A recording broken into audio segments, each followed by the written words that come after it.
ખેડાની minor canal બિનઉપયોગી બન્યાની ફરિયાદ થઈ છે। મહેમદાબાદના નવચેતન ગામ પાસેથી પસાર થતી આ કેનાલ કે જે L8 નામની માઇનોર કેનાલ છેલ્લા વર્ષોથી બિનઉપયોગી થઈ છે। કેનાલનો ભાગ પુરાણમાં સમતળ થતા પાણીનો પ્રવાહ બંધ થયો હતો। કેનાલમાં આવતું પાણી આગળ ન જતા રસ્તા પર છોડાય છે। પરિણામે રસ્તા પર પાણી ભરાઈ રહેવાની સમસ્યા સર્જાઈ છે।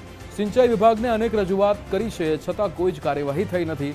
રસ્તા પર પાણી ભરાતા વાહન ચાલકો અને ગ્રામજનોને હાલાકી થઈ રહી છે। માઇનોર કેનાલની સફાઈ કરવા ગામના ખેડૂતોએ માંગ કરી છે।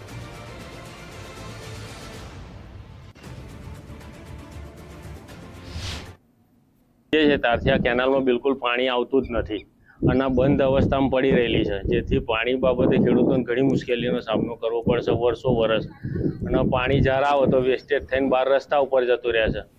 રોડ રસ્તા રહેતા નથી, અહીં આગળ સાધનો લઈ જવામાં તકલીફ પડે છે। કોન્ટ્રાક્ટર જેને તેને કોન્ટ્રાક્ટ આપ્યો છે એમના સરકારને અમારી રજૂઆત એવી છે કે બને એટલું જલ્દી એમનો નિકાલ કરી આપો, સોલ્યુશન લાવી આપો ને બને એટલું વહેલું અહીં આગળ પાણી ચાલુ થાય, જેથી બધા જ ખેડૂતોનો પ્રશ્ન સોલ્વ થઈ જાય। અત્યાર સુધી ઘણી રજૂઆતો કરી, ઓફિસે ઘણી વાર ગયા, સાહેબો જોડે ઘણી મુલાકાતો કરી, પણ કોઈ ઉકેલ જ આવતો નહીં। પાણી રસ્તામાંથી ઉતરીને જે આગળ જવાનો જે રસ્તો છે ખેતરાળું હેડીને જવાનો, એ રસ્તા ઉપર પાણી જાય છે। એના લીધે આખો રસ્તો ખરાબ થઈ ગયો છે અને આગળ ખેતરોમાં જવાનો જે રસ્તો છે એ લોકોને બંધ થઈ ગયો છે। એના લીધે એ લોકોને સાધન લઈ જવાનું, હેડીને જવામાં તકલીફ થાય છે। અમે અને આ જમીનો બગાડી અને લાખો રૂપિયાનો પાક અમે પકવી લીધો હોત અને આ જમીનો બગાડી અને કશું પાણી જોયું નહીં। અમે વિકાસ કરે છે, પાણી અહીં આવતું નહીં। આ ખેડૂતોને કેટલી તકલીફ પડે છે। આમ પાણી વગર શું પકવવાનું છે? અહીં આગળ કૂવાનો પાણી નહીં, હારવાનું ઊંડો છે, શું કરવાનું છે? ખેડૂતોની એવી માગણી છે કે આ કેનાલ બને એટલી જલ્દી ચાલુ કરો અને પાણી આવે।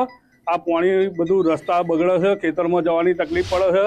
વારંવાર ઘણી અનેક વાર લેખિત મૌખિક 10 જણા જઈને ટ્રેક્ટર લઈને જઈને ઘણી વાર મૌધા સિંચાઈ વિભાગમાં જઈને વાત કરી, પણ કશું આજ સુધી મેર પડ્યો નહીં। આ નીચે ગટરમાં બાજુમાં ગટર છે અને થોડી પેલા ગોવિંદભાઈના ખેતર ઉપર એ જાતે ગટર બનાવી અને રસ્તા ઉપર જાય છે। રસ્તામાં પછી આગળ જતો પ્રોબ્લેમ જ છે રસ્તા, પણ ખેડૂતોને લાભ થાય, ખેતરમાં જવાના રસ્તાનો લાભ થાય।